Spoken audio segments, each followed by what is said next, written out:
Hi everyone, I thought I'd do a quick reading today just to see what's in the energy and see if there's anything worth sharing. To get started with a quick pre-shuffle, here is the Nine of Pentacles, independence, confidence, having everything you need, being fine on your own, being admired for that, right? Very good energy, sometimes described as pre-empress energy, the empress of the minor arcana, in other words, right? This is a good place to start. So this new year is beginning to unwind, and if you visit my Patreon for free, there is a quarterly reading there that lines out and explains the first 3 months of the year and what's going to happen in January is very good. It opens up with this idea of stability coming in, and this Nine of Pentacles, I think, is the energy behind that, this idea of becoming independent, right? Here behind it, we have the Queen of Cups. Good energy here to balance out the pentacle element of this, right? Queen of Cups loves unconditionally, gives the full cup of love, gives, what you might call, quote unquote, the best love. Look at this cup she's holding. It's almost like a Wimbledon trophy, right? It's decorative, it's ornamental, it's beautiful. The love here is what everyone wants. And I think this is here to say, even in your independence, to just maybe be open to giving this and to receiving it as well. Not so good, we have the devil. This has been a theme as well. I started this channel not too long ago. I started my Patreon a bit earlier. And so I started about a week or so before Christmas. And something that's been coming up consistently is the idea that people have to deal with their toxic attachments, right? So I think this Nine of Pentacles energy is here, but there's something of that negative devil energy that's lingering somewhere that someone still has to deal with. Yeah, it's here. It's important that these two queens are here, right? Queen of Swords is the one who sets boundaries, right? Takes no nonsense, no BS, right? Which is what these kind of toxic connections come with, right? A lot of BS. This Queen of Swords is here to remind you to do the work of identifying some of these things that are wrong and to not be afraid to cut them out, right? Because the Chariot is here, right? Chariot is a card of determination, of heading towards what's usually kind of a lofty goal, a difficult goal, right? It's going to take some doing to get to that destination. But the Chariot can get you through all the ups and downs, all the rocky roads, right? But this has to get done first. This Queen of Swords has to do her work before we can move on, right? I shuffled quite a lot before I opened this reading, so I'm just going to cut the deck and go straight into pulling some cards. Yeah, Seven of Swords, Minor Arcana, Devil Energy. I'm not surprised to see this here. There's something that's not quite right that has to be dealt with before this energy of abundance can come in with that Nine of Pentacles, before that energy of independence can come in. When the Seven of Pentacles shows, I beg your pardon, the Seven of Swords shows up, sometimes, you go straight to, who's deceiving you? I think the question here, because we opened with that Nine of Pentacles, is in what ways maybe are you deceiving yourself? Even about some of the people in your life who, maybe they're not bad people, but there's something about the way you're connected, the way you relate to each other that might not be healthy and needs to be dealt with, right? Let me see what's under here. Yeah. The Hierophant is card of like higher knowledge, of ascension, right? That energy is here in January, this idea of leveling up, right? Just getting to the next level in your life. This Seven of Swords has to be dealt with, right? Before this Hierophant energy can allow you to kind of open your mind and start thinking about things from a higher perspective, being able to see that bigger picture, right? Just the way that Queen of Swords has to work, the Seven of Swords has to be dealt with as well. Let me see what's here. Yeah. Seven of Wands. I think these two sevens are important. This idea of a kind of shift, right? A shift. You leave some things behind, right? This is a kind of sneaky energy, right? And maybe that's the problem for some of you. You doing that Queen of Swords in a bold, direct way, maybe it might cause too much chaos and confusion, right? Maybe some of you need to kind of, under the cover of night might be too dramatic, but you need to like move with a bit more stealth, right? To get away from the toxicity, right? And when you do, it's important to defend yourself and to defend your territory, defend your space, defend your peace, right? I'm just gonna pull a quick 3 cards from the top of the deck to just get an idea of what's happening and maybe what we need to know, right? First card out is the Eight of Swords. I'm not surprised to see this here. I'm not surprised to see this here. With that Queen of Swords and Seven of Swords. So this is a quick escalation, right? In the same suit, we go from 7 to 8. The idea of transition continues with the 8s, right? This idea that something has to change. Eight of Swords is not a good energy. It's a lot of anxiety, right? A lot of being up in your head, kind of spinning out worst case scenarios, right? This prison that this person is in isn't real, right? It's their thoughts, right? This blindfold is about not having perspective, not being able to see what's happening around you clearly, right? Like this person is bound, right? But this card is metaphorical, right? It's about what's happening in someone's mind, right? So someone has a lot to deal with.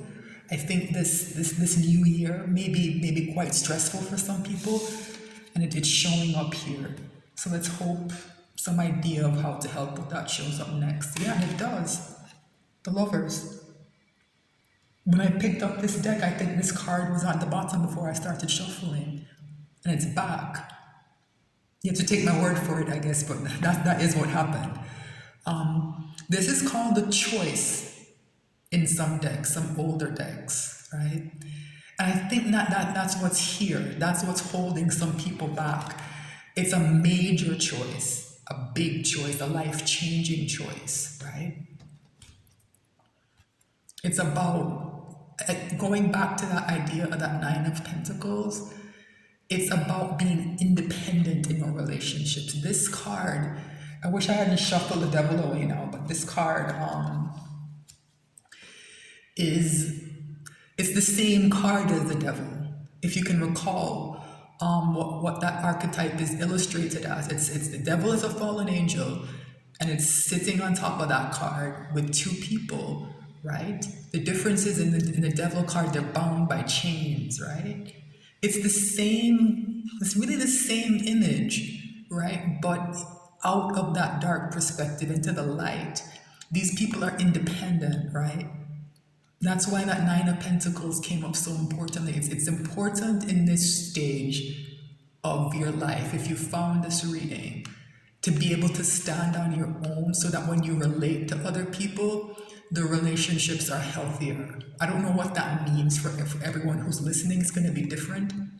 There's some element here of people needing to just be on their own a bit more, being more independent. All right, the last card out is the Three of Swords. Yeah, it's read back with this Eight of Swords. So I think I understand now why these cards are here, right? This pain, this emotional pain that this Three of Swords represents, and this Eight of Swords, that anxiety and that stress and that mental imprisonment, that feeling of a mental imprisonment. There's a way they're feedbacking and like ping-ponging off each other. They're feeding each other, right? And it's important that that Devil showed up in the pre-shuffle, because the Devil, that kind of toxic, negative energy, it doesn't need any encouragement. There's a weird way it kind of feeds itself. And it finds things that are like itself to attach to very easily, right?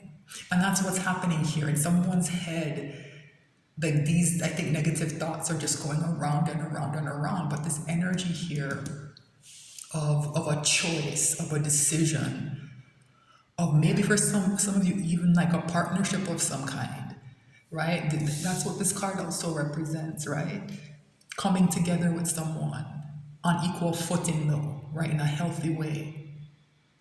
That opportunity might be here for someone. Yeah, that's the word I'm getting off of this. That's the energy I'm getting off of this, lovers. It's more about opportunity. And that's where the choice comes in. It's not going to be something that you can, every now and again, like there's situations where you kind of let things play out and let the chips fall. This isn't one of them.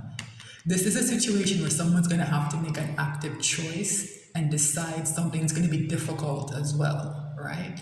But the first step to getting towards being able to take advantage of whatever this opportunity is to become more independent. I'm not sure what that means for everyone who's watching. This reading is general, so I can't get into specifics, but just by way of example,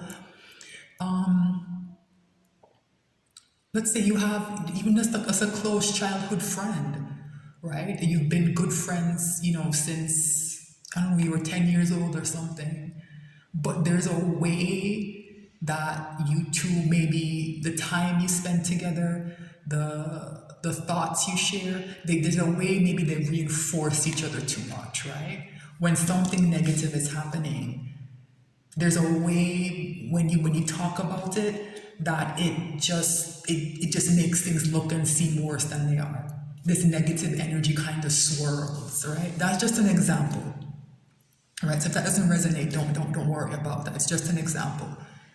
But I think that I chose that one because I think there's some element of that that's going to be present in some way in everyone's situation. The idea that when something negative happens, there's something or someone around you, there's something in your circumstances that makes things seem worse than they are.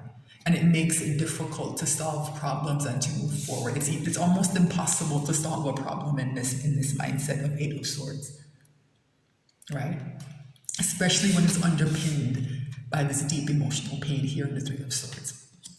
So I think this energy of self-deception that's here, the Seven of Swords, is about addressing the ways in which either you yourself, the people around you, something about your circumstances is making the negative energy around you worse. Like there's a way it's easier to attach to you. It's easier to develop. It's easier to build. There's something that's not quite right, and it's here. The Seven of Swords is why. It's something deceptive. I think maybe self-deception is what's coming through to me. Something on this card is giving me it's more about it's self-deception that's likely reinforced by someone or something around you, more likely someone, right? So what does that mean? Means you have a choice to make. This is very beautiful energy, right? Very, very beautiful energy. And the choice that's here is I think, first of all, being able to recognize that this beautiful energy is here. This Eight of Swords and Three of Swords can make it impossible for someone to discern when these opportunities are around them. So this is a warning for someone. There's very good energy around you. This is the center of the reading, right? This Lover's card. There's very good energy around you. That something inside you, some pain, some hurt, something you're dealing with is blocking you from seeing it and being able to take advantage of it, right? I don't know what that is, but it's whatever it is, it's painful, right? Whatever it is, it's very painful. And I think it probably involves some kind of betrayal, right? There's a reason this card is to do with connection to other people, right? Independence, but not rooted in kind of a jaded cynicism. That's why that Queen of Cups came up in the pre-shuffle, right? Before we got to that Queen of Swords, right? To say, yes, you have to be more independent, but don't cut yourself off from affection and love and emotion, right? I think that's the message here. This energy of the lovers, whatever that means for you, whether it's a choice, whether it's a relationship that you think you want to have develop, it's here, right? But it's being blocked, and it's rooted in pain.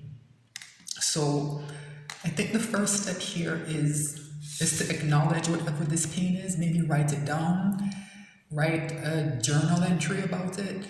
Maybe talk to someone who doesn't do what I said. So not one of those people who loves to like dwell on these things and make them worse and gin up the drama. You know those kind of people, right? No, somebody who is more balanced, somebody who's positive, but not in like that kind of Pollyanna-ish, like rainbows and unicorns way, like where they a different kind of deception, where they try to pretend everything is fine. No, everything is not fine, right? But it doesn't mean that everything won't be fine ever, you know? So this is about finding that balance, right?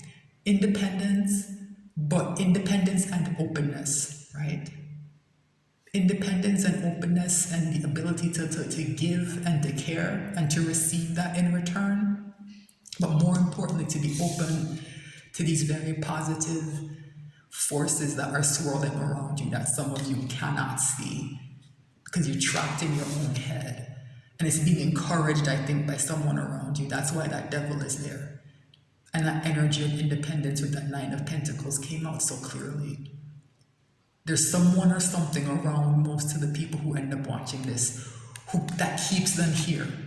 It might not even be deliberate. It might not be sinister. It might not be somebody who's trying to keep you down deliberately, but it's just something about their perspective and the way they see the world. They reinforce this energy in themselves and in the people around them, right? This is a reminder that this is unhealthy, right?